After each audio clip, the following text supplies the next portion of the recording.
गरुड़ जी ने कहा, हे ताक्षरी, मनुष्यों के हित की दृष्टि से आपने बड़ी उत्तम बात पूछी है।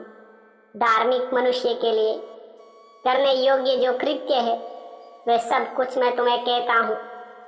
पुण्यात्मा व्यक्ति वृद्धावस्था के प्राप्त होने पर अपने शरीर को व्याधिग्रस्त तथा ग्रहों की प्रतिकूलता को देखकर और प्राणवायु के नाद न सुनाई पड़ने पर अपने मरण का समय जानकर निर्भय हो जाए और आलस्य का परित्याग कर जाने अनजाने किए गए पापों के विनाश के लिए प्रायश्चित का आचरण करे।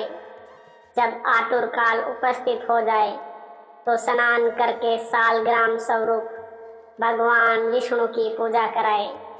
गंध, पुष्प, कुमकुम, तुलसी दल, धूप, दीप तथा बहुत से मोदक आदि नैवेद्यों को समर्पित करके भगवान की अर्चना करें और विप्रों को दक्षिणा देकर नैवेद्य का ही भोजन कराएं तथा अष्टाक्षर ओम नमो नारायणाय अथवा द्वादशाक्षर ओम नमो भगवते वासुदेवाय मंत्र का जप करें। भगवान विष्णु और शिव के नाम का स्मरण करें और सुने। भगवान का नाम कानों से सुनाई पड़ने पर वे मनुष्य के पाप को नष्ट करता है। रोगी के समीप आकर बांधवों को शोक नहीं करना चाहिए, प्रत्युत मेरे पवित्र नाम का बार बार स्मरण करना चाहिए।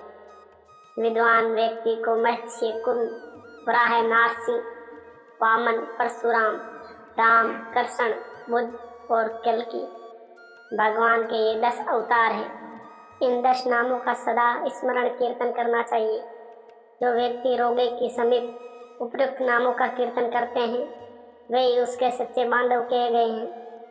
कृष्ण ये मंगलमय नाम जिसकी वाणी से उच्चरित होता है उसके करोड़ों महापातक तत्काल भस्म हो जाते हैं। मरणासन अवस्था में अपने पुत्र के बहाने से नारायण नाम लेकर एक जामिल भी भक्त धाम को प्राप्त हो गया और फिर श्रद्धापूर्वक भगवान के नाम का उच्चारण करने वाले हैं। उनके विषय में क्या कहना। दूषित चित्तवृत्ति वाले व्यक्ति के द्वारा भी स्मरण किए जाने पर भगवान उसके समस्त पापों को नष्ट कर देते हैं। जैसे अनिच्छा पूर्वक भी स्पर्श करने पर अग्नि जलाता ही है। हे द्विज, वासना के सहित पापों का समूल विनाश करने की जितनी शक्ति भगवान नाम में है, पाप की मनुष्य उतना पाप करने में समर्थ ही नहीं है। यमदेव अपने किंकरों से कहते हैं, हे दूतों, हमारे पास नास्तिक जनों को ले आया करो। भगवान के नाम का स्मरण करने वाले मनुष्य को मेरे पास मत लाया करो, क्योंकि मैं संज्ञ, अच्युत, केशव, राम, नारायण, कृष्ण, दामोदर, वासुदेव, हरि, श्रीधर, माधव, गोपिका वल्लभ, जानकी नायक, रामचंद्र का भजन करता हूँ। हे दूतों, जो व्यक्ति हे कमलनयन, हे वासुदेव, हे विष्णु, हे धरणीधर, हे अच्युत्य, हे संचक्रपाणी, आप मेरे शरणदाता हो, ऐसा कहते हैं, उन निष्पाप व्यक्तियों को तुम दूर से ही छोड़ देना। हे दूतों, जो निष्किंचन और रसज्ञ परमहंसों के द्वारा निरंतर आस्वादित भगवान मुकुंद के पादारविंद मकरंद रस से विमुख है, अर्थात भगवान भक्ति से विमुख है और नरक के मूल ग्रस्ती के परपंच में तृष्णा से बद्ध है, ऐसे पुरुषों को मेरे पास लाया करो, जिनकी जीवा भगवान के गुण और नाम का कीर्तन नहीं करती, चित्त भगवान के शरणाविद का स्मरण नहीं करता, सिर एक बार भी भगवान को प्रणाम नहीं करता। ऐसे विष्णु के आराधना, उपासना आदि कृत्यों से रहित ऐसे पुरुषों को मेरे पास ले आओ। इसलिए हे पक्षिंद्र, जगत में मंगल स्वरूप भगवान विष्णु का कीर्तन ही एकमात्र महान पापों का आत्यंतिक और एकांतिक निवृत्ति का प्रायश्चित है। ऐसा जानो, नारायण से प्रायद्य मुख रहने वाले व्यक्तियों के द्वारा किए गए प्रायश्चिताचरण भी दुर्बुद्धि प्राणी को उसी प्रकार पवित्र नहीं कर सकते जैसे मदिरा से भरे घट को गंगा जी सुदृश्य नदियाँ पवित्र नहीं कर सकती। भगवान कृष्ण के नाम स्मरण से पाप नष्ट हो जाने के कारण जीव नरक को नहीं देखते और स्वप्न में भी कभी यम तथा यमदूतों को नहीं देखते। जो व्यक्ति अंतकाल में नंदन नंदन भगवान श्री कृष्ण के पीछे चलते हैं, ऐसी गाय का ब्राह्मणों को दान देता है, ये मांस, हड्डी और रक्त से परिपूर्ण वैतरणी नदी में गिरता है, अथवा जो मृत्यु के समय में नंदन नंदन इस प्रकार की वाणी का उच्चारण करता है, शरीर धारण नहीं करता अर्थात मुक्त हो जाता है। अतः पापों के समूह को नष्ट करने वाले महाविष्णु के नाम का स्मरण करना चाहिए, अथवा गीत या विष्णु सहस्त्र नाम का पठन अथवा श्रवण करना चाहिए। एकादशी का व्रत, गीता, गंगा जल, तुलसी दल, भगवान विष्णु का चरणामृत और नाम से ये मरण काल में मुक्ति देने वाले हैं। इसके बाद घृत और स्वर्ण सहित अन्नदान का संकल्प करें। श्रोत्रिय द्विज, वेद पाठी ब्राह्मण को सा गो का दान करें। हे ताक्षरी, जो मनुष्य अंतकाल में थोड़ा बहुत दान देता है और पुत्र उसका अनुमोदन करता है, वे दान अक्षय होता है। सत्पुत्र को चाहिए कि अंतकाल में सभी प्रकार का दान दिलाएं। लोक में धर्मज्ञ पुरुष इसलिए पुत्र के लिए प्रार्थना करते हैं। भूमि पर स्थित आदि आंखें मूंदे हुए पिता को देखकर पुत्रों को उनके द्वारा पूर्व संचित धन के विषय में तृष्णा नहीं करनी चाहिए। सत्पुत्र के द्वारा दिए गए दान से जब तक उसका पिता जीवित हो तब तक और फिर मृत्यु के अंत तक आतिवाहिक शरीर से भी परलोक के मार्ग में वे दुख नहीं प्राप्त करता। आतुर काल और ग्रहण काल, इन दोनों कालों में दिए गए दान का विशेष महत्व है, इसलिए तिल आदि अष्टदान अवश्य देने चाहिए। तिल, लोहा, सोना, कपास, नमक, सप्तधान्य दान, जौ, गेहूँ, उड़द, काकुन या कंगुनी और चना, ये सप्तधान्य कहे जाते हैं। भूमि और गाय, इनमें से एक दान भी पवित्र करने वाला है। ये अष्ट महादान महापातकों को नाश करने वाले हैं, अतः अंतकाल में इसे देना चाहिए। इन दानों का जो उत्तम फल है उन्हें सुनो। 3 प्रकार के पवित्र तिल मेरे पसीने से उत्पन्न हुए। असुर, दानव और दैत्य तिल दान से तृप्त होते हैं। श्वेत, कर्षण तथा कपिल भूरे वर्ण के तिल का दान वाणी, मन और शरीर के द्वारा किए गए त्रिवेदी पापों को नष्ट कर देता है। लोहे का दान भूमि पर हाथ रख कर देना चाहिए। ऐसा करने से वे जीव यम सीमा को नहीं प्राप्त होता और यम मार्ग में नहीं जाता। पाप कर्म करने वाले व्यक्तियों का निग्रह करने के लिए यम के हाथ में कुल्हाड़ी, मुसल, दंड, तलवार तथा छुरी शस्त्र के रूप में रहते हैं। यमराज के आयुधों को संतुष्ट करने के लिए ये लोहे का दान कहा गया है, इसलिए यमलोक में सुख देने वाले लोहे दान को करना चाहिए। पूर्ण, श्याम सूत्र, संडामर्क, उदंबर, शेषंबल नामक यम के महादूत लोहे दान से सुख प्रदान करने वाले होते हैं। हे ताक्षरी, परम गोपनीय और दानों में उत्तम दान को सुनो, जिसके देने से भूलोक, भूर्वलोक, अंतरिक्ष और स्वर्गलोक के निवासी अर्थात मनुष्य, भूत प्रेत तथा देवगण संतुष्ट होते हैं। ब्रह्मा आदि देवता, ऋषिगण तथा धर्मराज के सभासद स्वर्ण दान से संतुष्ट होकर वर प्रदान करने वाले होते हैं। इसलिए प्रेत के उद्धार के लिए स्वर्ण दान करना चाहिए।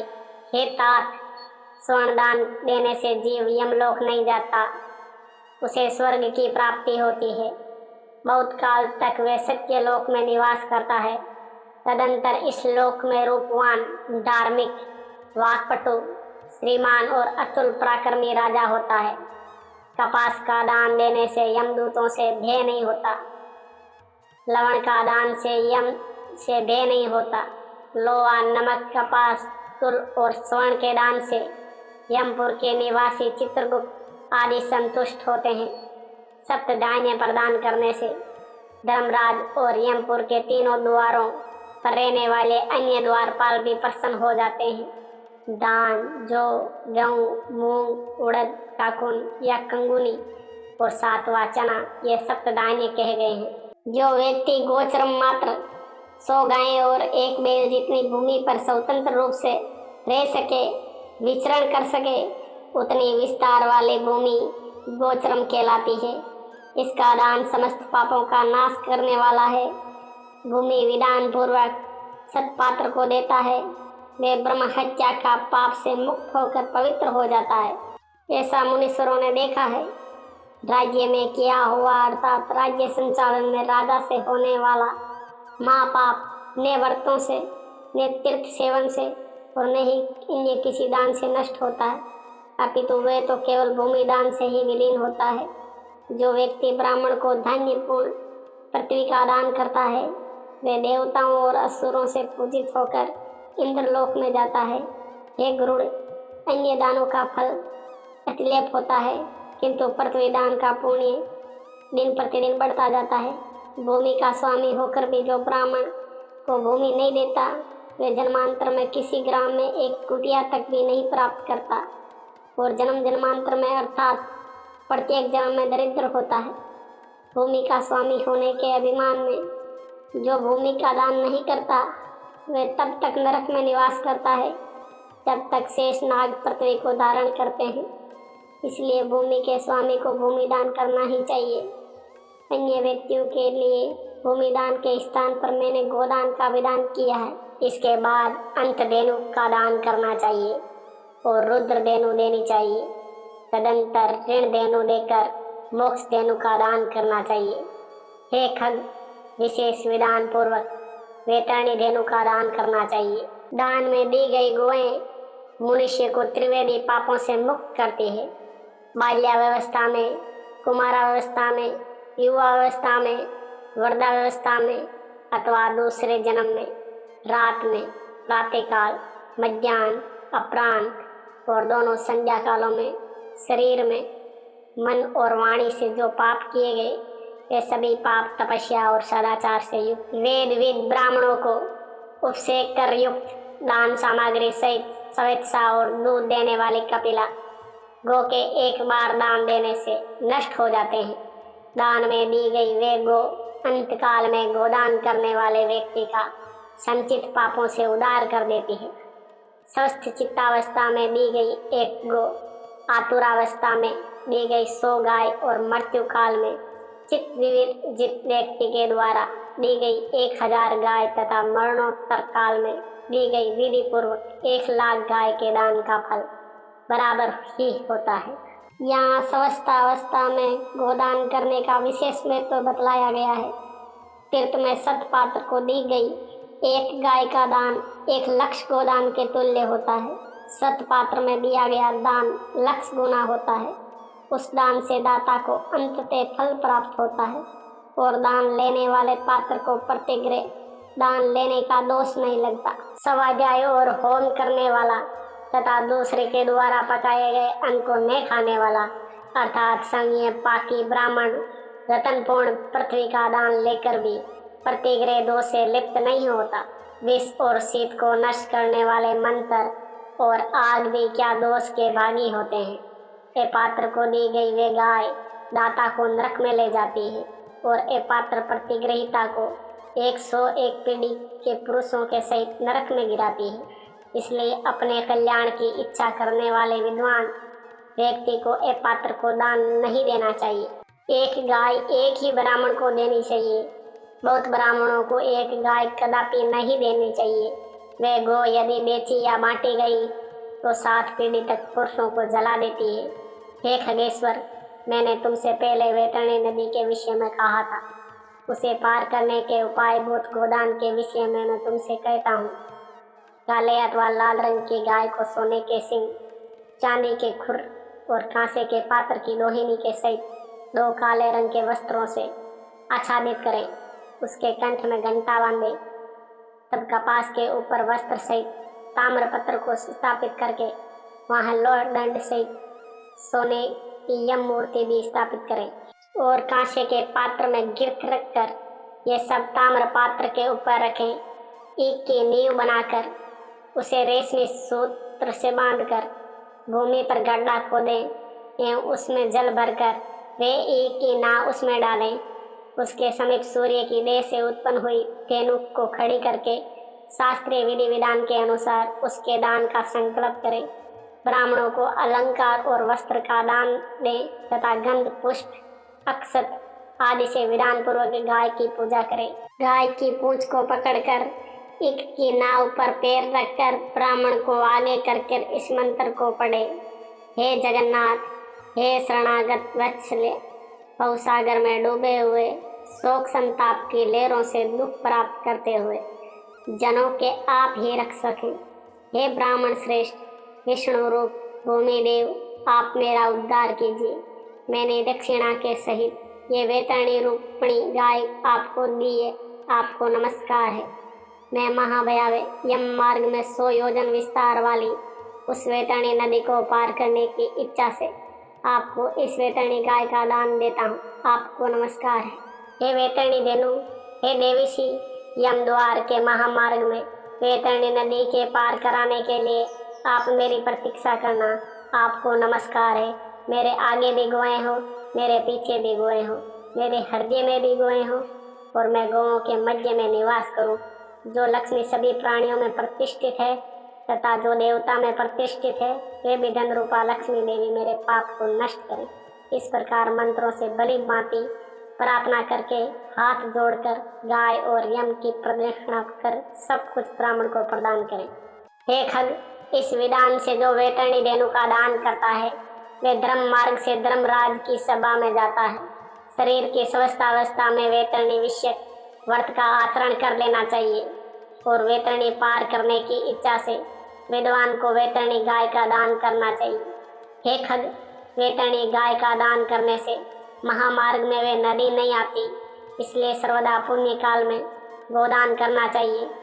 गंगा आदि सभी तीर्थों में, ब्राह्मणों के निवास स्थानों में, चंद्र और सूर्य ग्रहण काल में, संक्रांति में, अमावस्या तिथि में, उत्तरायण और दक्षिणायन, कर्क और मकर संक्रांतियों में, विश्व अर्थात मेष तथा तुला की संक्रांति में, व्यतिपात योग में, युगादि तिथियों में तथा न्याय पुण्य कालों में उत्तम गोदान देना चाहिए। जब कभी भी श्रद्धा उत्पन्न हो जाए और जब भी दान के लिए सुपात्र प्राप्त हो जाए, वही समय दान के लिए पुण्य काल है, क्योंकि संपत्ति अस्थिर है, शरीर नश्वर है, संपत्ति सदा रहने वाली नहीं है और मृत्यु प्रतिक्षण निकट आती जा रही है। इसलिए धर्म का संचय करना चाहिए। अपनी धन संपत्ति के अनुसार किया गया दान अंततः फल वाला होता है। इसलिए अपने कल्याण की इच्छा रखने वाले व्यक्ति को विद्वान ब्राह्मणों को दान देना चाहिए। अपने हाथ से अपने कल्याण के लिए दिया गया अल्प वित्त वाला वे दान भी अक्षय होता है और उसका फल भी तत्काल प्राप्त होता है। दान रूपी पाथ्य को लेकर जीव परलोक के महामार्ग में सुखपूर्वक जाता है, अन्यथा दान रूपी पाथ्य रहित प्राणी को यम मार्ग में क्लेश प्राप्त होता है। पृथ्वी पर मनुष्य के द्वारा जो जो दान दिए जाते हैं, यमलोक के मार्ग में वे सभी आगे आगे उपस्थित हो जाते हैं। मान पुण्य के प्रभाव से मनुष्य जन्म प्राप्त होता है। उस मनुष्य योनि को प्राप्त कर जो व्यक्ति धर्माचरण करता है वे परम गति को प्राप्त करता है। धर्म को न जानने के कारण व्यक्ति संसार में दुख पूर्वक जन्म लेता है और मरता है। केवल धर्म के सेवन में ही मनुष्य जीवन की सफलता है। धन, पुत्र, पत्नी आदि बांधव और ये शरीर भी सब कुछ नित्य है, इसलिए धर्माचरण करना चाहिए। जब तक मनुष्य जीता है तभी तक बंधु बांधव और पिता आदि का संबंध रहता है। मरने के अंततर क्षण मात्र में संपूर्ण स्नेह संबंध निवृत्त हो जाता है। जीवितावस्था में अपनी आत्मा ही अपना बंधु है, ऐसा बार बार विचार करना चाहिए। मरने के अंततर कौन उसके उद्देश्य से दान देगा, ऐसा जानकर अपने हाथ से ही सब कुछ दान देना चाहिए, क्योंकि जीवन अनित्य है। बाद में अर्थात उसकी मृत्यु के पश्चात कोई भी उसके लिए दान नहीं देगा। मर्त शरीर को काट और डले के समान पृथ्वी पर छोड़कर बंधु बांधव विमुख होकर लौट जाते हैं। केवल धर्म ही उसका अनुगमन करता है।